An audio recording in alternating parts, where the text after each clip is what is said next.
আরবি ভাষা শিক্ষার নতুন আরো একটি ভিডিওতে সকলকে স্বাগতম। যারা খুব অল্প সময়ের মধ্যে আরবি ভাষা শিখতে যাচ্ছেন তাদের জন্য আজকের এই ভিডিওটি খুবই গুরুত্বপূর্ণ। আশা করব সম্পূর্ণ ভিডিওটি মনোযোগ সহকারে দেখবেন এবং এই ধরনের ভিডিও নিয়মিত পেতে অবশ্যই চ্যানেলটিতে সাবস্ক্রাইব করে রাখবেন। তাহলে চলুন দেখে নেওয়া যাক আজকের নতুন ভিডিও। আরবি ভাষার কথোপকথনের আজকের প্রথম যে বাক্যটি জানব, মাফি কিদা কিদা। এর অর্থ এলোমেলো করো না।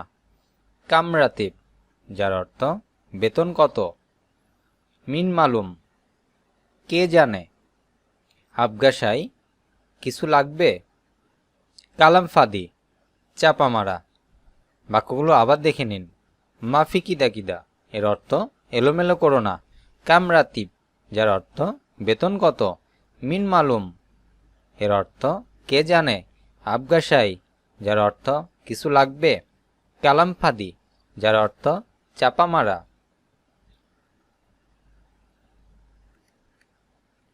লেশ কিদা, এমন কেন। আরবি ভাষায় আতিশাই, যার অর্থ কিছু দাও। মিন্না মিন্না এর অর্থ এদিক সেদিক। হাদা গাচ্ছিল, যার অর্থ এটা ধোও। সাবি নাদাফ, যার অর্থ হবে পরিষ্কার করো। আরবি ভাষায় লেশ কিদা, যার অর্থ এমন কেন। আতিশাই, যার অর্থ হবে কিছু দাও। মিন্না মিন্না এর অর্থ এদিক সেদিক। হাদা গাচ্ছিল, যার অর্থ হবে এটি দাও, ধও। সাবি নাদাব, যার অর্থ পরিষ্কার করো। মাফিসাই, যার অর্থ কিছু নাই। আইসাই, যার অর্থ যে কোনো কিছু। মাফি কালাম, যার অর্থ কথা নাই। জিয়াদা গিরগির, বেশি বকা। এশফিক, কি হয়েছে। আরবি ভাষায় মাফিসাই, যার অর্থ কিছু নাই। আইসাই, যার অর্থ যে কোনো কিছু। মাফি কালাম এর অর্থ হবে কথা নাই। জিয়াদা গিরগির, যার অর্থ বেশি বকা। এশফিক, যার অর্থ হবে কি হয়েছে। খাল্লি বাল্লি, যার খাল্লি জীব এর অর্থ নিয়ে আসো। খাল্লি ইমসি, যার অর্থ চলো না। খাল্লিনি এর অর্থ হবে করতে দাও। মাফি কিদা কিদা, যার অর্থ হবে এলোমেলো করো না। কামরাতিব, বেতন কত। আরবি ভাষায় আনা আজি, যার অর্থ হবে আমি আসছি। আনা আনুম, আমি ঘুমাচ্ছি। আনা আক্কেল, আমি খাচ্ছি। আনা জিদ এর অর্থ হবে আমি এসেছিলাম। মিন ইন্দি, আমার কাছ থেকে। আরবি ভাষার বাক্যগুলো দেখুন। আনা আজি এর অর্থ হবে আমি আসছি। আনা আনুম, আমি ঘুমাচ্ছি। আনা আক্কেল, আমি খাচ্ছি। আনা জিদ, আমি এসেছিলাম। মিন ইন্দি, আমার কাছ থেকে। আনা আক্কেল, আমি খেয়েছি। আনা বাজি, আমি আসব। আনা নুম, আমি ঘুমাবো। আনা বাকেল, আমি খাবো। আনা আর্মি, আমি ফেলেছি।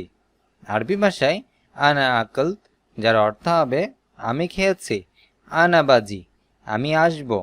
আনা নুম, আমি ঘুমাবো। আনা বাকেল, আমি খাবো। আনা আর্মি, আমি ফেলেছি। আরবি ভাষায় খাল্লি ইন্তা, যার অর্থ তুমি রেখে দাও। খাল্লি হিনা, অর্থ এখানে রেখে দাও। খাল্লি হাদা, এটা রেখে দাও।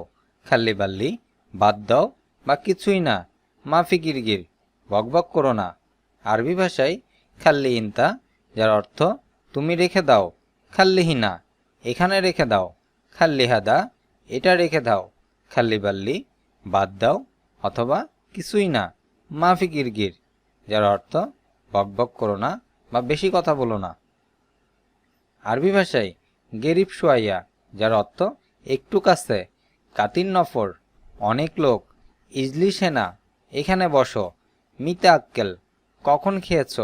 নফর তানি, অন্যজন।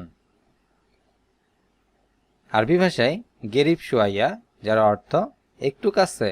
কাতির নফর, অনেক লোক। ইজলি সেনা, এখানে বসো। মিতা আক্কেল, কখন খেয়েছ। নফর তানি, অন্যজন। আরবি ভাষায় ওহেদ মাররা, যার অর্থ আরেকবার। শোয়ায়া শোয়ায়া, যার অর্থ কম কম। গেবলামস, গত পরশু। আতাকাল্লাম আমি বলছি, আনা আসিফ আমি দুঃখিত। বাক্যগুলো আবার দেখে নিন। ওহেদ মাররা যার অর্থ আরেকবার, সোয়াই সোয়াই যার অর্থ কম কম, গেবলামস গত পরশু, আতাকাল্লাম আমি বলছি, আনা আসিফ আমি দুঃখিত। তাল হেনা যার অর্থ হবে এখানে আসেন, তাল মিন্নি যার অর্থ এদিকে আসো, তাল হেনা যার অর্থ এখানে আসো, হাদাফি বাগি এর অর্থ এটা বাকি আছে, মাফি গিরগির আজে বাজে বকো না। আজ এ পর্যন্তই। ভিডিওটি কেমন লাগলো অবশ্যই তা কমেন্ট করে জানাবেন। নিয়মিত বিভিন্ন ধরনের চাকরি বিষয়ক আপডেট পেতে অবশ্যই চ্যানেলটিতে সাবস্ক্রাইব করে রাখুন। দ্রুত আরবি ভাষা শিখতে বেশি বেশি করে শেয়ার করুন, লাইক দিন। দেখা হচ্ছে পরবর্তী ভিডিওতে। সে পর্যন্ত সকলে সুস্থ থাকবেন, ভালো থাকবেন। আল্লাহ হাফেজ।